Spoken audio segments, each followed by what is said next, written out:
Howdy neighbors. Hi. It's that time of year where it starts getting darker earlier. So I'm out on my porch and I've got my lights on, but the lighting is not super great. But also I am starting later tonight than I normally would because I was outdoor knocking until 8 o'clock. So I had some really awesome conversations with some neighbors tonight. Including people asking about the tax signs that are around town, and just, hey, what's that about? Have had people asking about what the tax signs mean, and so, been sharing some context with neighbors as I've been knocking their doors, and have had really great conversations about that. So, and tonight I try to wear Red Bank related shirts when I can. This is Rockery Press.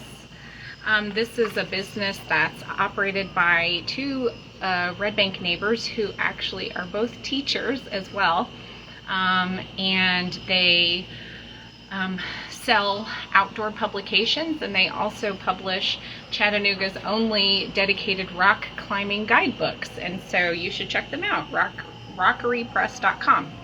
I actually had the good fortune to talk with Micah and Kelly a few weeks ago, and they had shared this shirt with me, and so I wanted to wear it for all y'all to know about their book business. So check it out. So we have our agenda, not super long for tomorrow, but there were just a few things I did want to go over in case you had missed.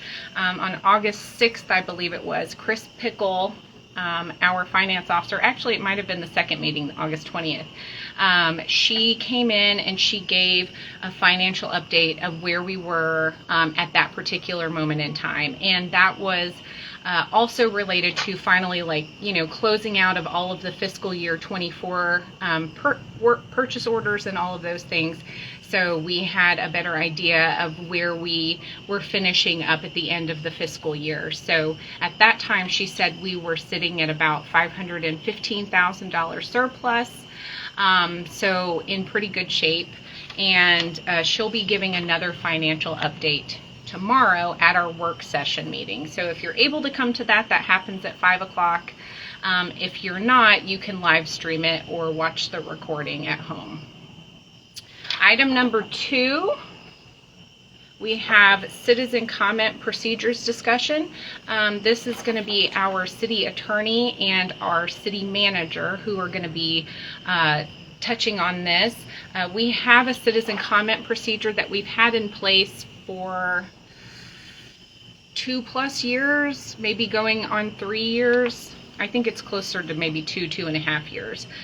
We didn't have a citizen comment process or procedure before, except that it was limited to 3 minutes, but there were no parameters.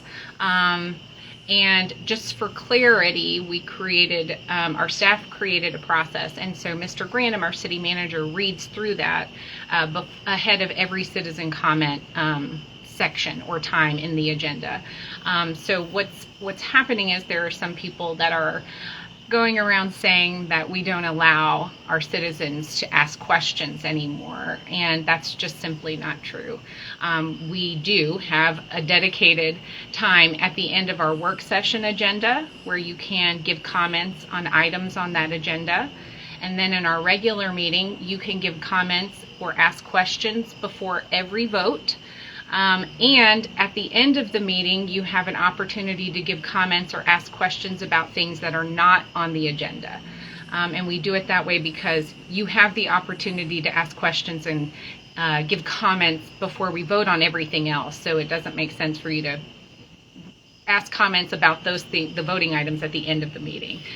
So it's just a time when, like we had recently, we had a resident come in and talk about speeding on their road, and that wasn't on our agenda. So that was their comment that they gave at the end. And sorry, I had an alarm going off. And so that is our process, and I think they're just going to go over that and touch on that in a little more detail tomorrow. And our city attorney is going to be talking about, the legalese around that. And that's just discussion only, so that's only in our work session. And then item number 3 we have a library card pilot program update, which if you guys follow me, you've seen that I already gave an update on that, because it was really exciting that we were able to get all 100 of those library cards out registered to Red Bank residents in less than 3 business days. So it was just absolutely incredible. So Leslie's going to talk about that, and she's also going to talk about what that is going to look like going forward, as far as us being able to release more library cards to Red Bank residents in the future. I don't want to steal her thunder, so just if you want to learn more about that, tune in tomorrow at 5 o'clock in our work session, or come to the meeting.